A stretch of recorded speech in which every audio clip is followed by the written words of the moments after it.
Selamat pagi, salam sejahtera, salam sehat untuk kita semua. Firman kehidupan pagi hari ini diambil dari 1 Samuel 7 ayat 3. Lalu berkatalah Samuel kepada seluruh kaum Israel, demikian, jika kamu berbalik kepada Tuhan dengan segenap hati, maka jauhkanlah para allah asing dan para Asitoret dari tengah-tengahmu, dan tujukan hatimu kepada Tuhan, dan beribadalah hanya kepadanya. Maka ia akan melepaskan kamu dari tangan orang Filistin. Saudara-saudara yang dikasihi Tuhan Yesus Kristus, menyingkirkan yang tidak berkenan kepada Tuhan.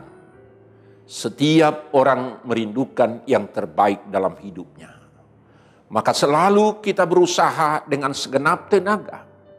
Sebagaimana yang dikatakan oleh Samuel, lalu berkatalah Samuel kepada seluruh kaum Israel, jika kamu berbalik kepada Tuhan dengan segenap hati, maka jauhkanlah para allah asing dan Asitoret dari tengah-tengahmu, dan tujukan hatimu kepada Tuhan, dan beribadalah hanya kepadanya.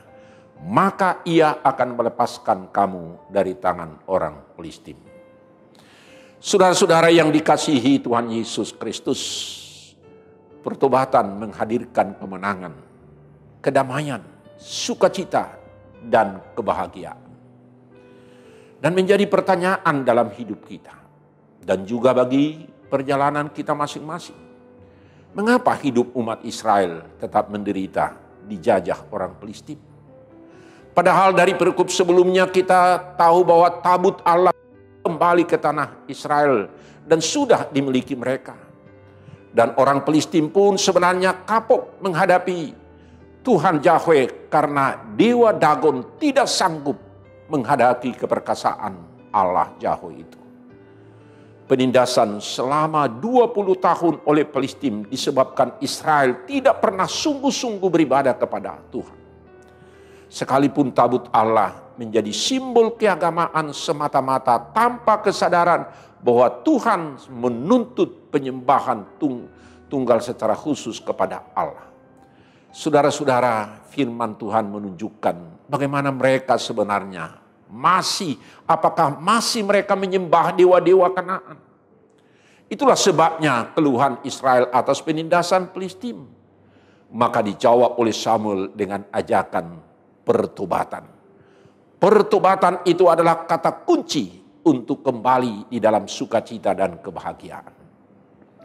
Apakah bukti bahwa Israel bertobat? Ialah mereka meninggalkan semua ilah-ilah asing, ilah-ilah lain. Dan mengikrarkan loyalitas secara tunggal, secara khusus kepada Tuhan. Tuhan menerima persembahan kurban mereka dan memenangkan peperangan mereka melawan Filistin. Saudara-saudara, sebagai pengakuan bahwa memang Tuhanlah yang telah membela umatnya dari Filistin, Samuel pun mendirikan tugu yang dinamainya Eben Hajer, yaitu berarti sampai saat itu pertolongan Tuhan nyata dalam kehidupan mereka.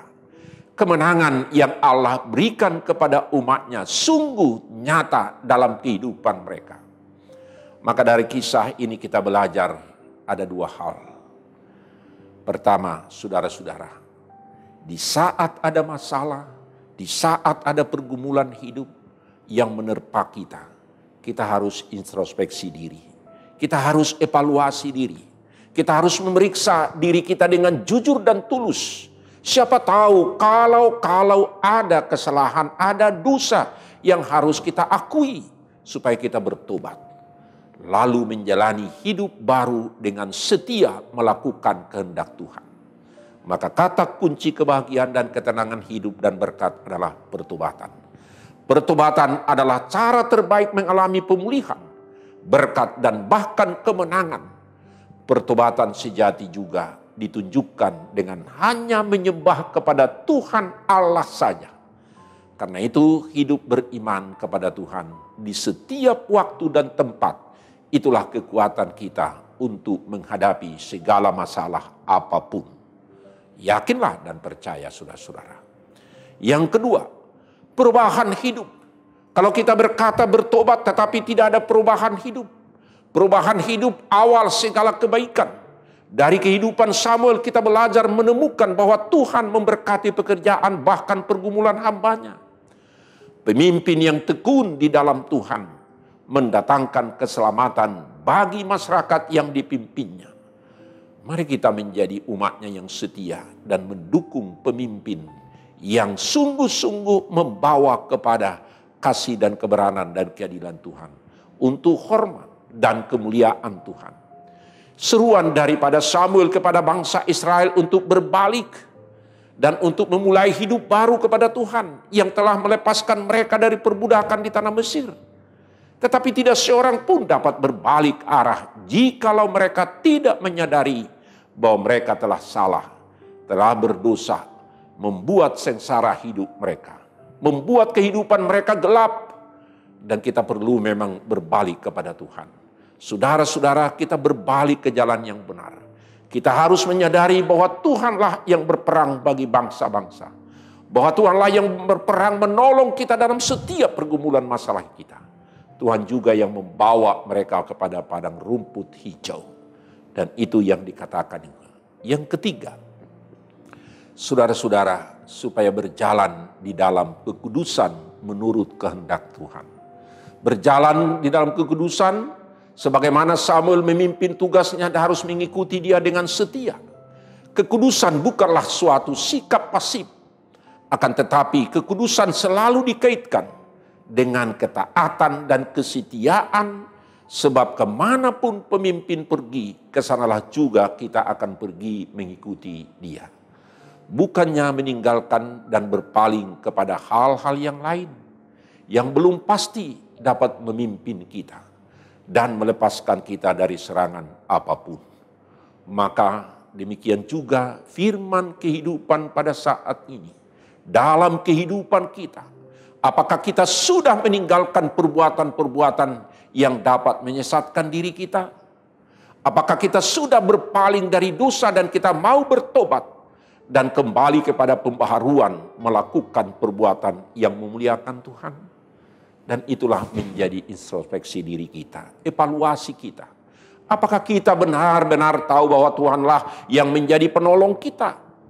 Kalau Tuhan menjadi penolong kita, sudahkah kita merespon dengan taat secara aktif melakukan yang diinginkan oleh penolong kita dari diri kita?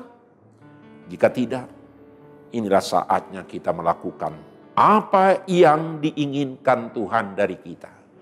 Seperti firman kehidupan seruan dari Nabi Samuel mengingatkan kita agar kita berpaling dari semua hal-hal yang dapat menyesatkan kita dan kita menyingkirkan hal-hal yang tidak berkenan dengan Tuhan Allah supaya kita meninggalkan ilah-ilah lain.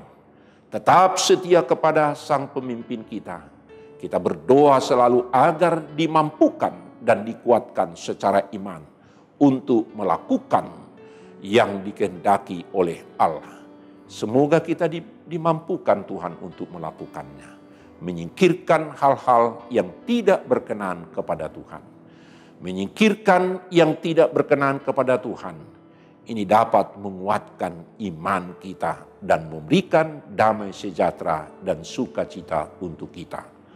Amin. Mari kita berdoa. Terima kasih Tuhan atas firman Tuhan untuk menyapa kami, supaya kami menyadari segala kelemahan dan kekurangan kami, sehingga kami berbalik kepada Tuhan dengan segenap hati kami. Kami setia mentaati firman Tuhan, supaya kami tidak percaya kepada ilah-ilah lain, tetapi kami mempercayakan hidup kami kepada Tuhan. Biarlah kami Tuhan untuk bertobat, untuk memperbaharui kehidupan kami yang baru, untuk memulai segala sesuatu yang baru sebagaimana yang diinginkan oleh Tuhan. Sehingga sukacita, kebahagiaan dan berkat akan mengikuti kami dalam sepanjang perjalanan kehidupan kami. Terima kasih Tuhan, biarlah kami tetap setia beribadah kepada Tuhan. Di dalam nama anak-Mu Tuhan Yesus Kristus kami berdoa dan mengucap syukur. Amin. Anugerah Tuhan kita Yesus Kristus dan kasih setia Allah Bapa dan persekutuan Roh Kudus kiranya menyertai saudara-saudara sekalian. Amin.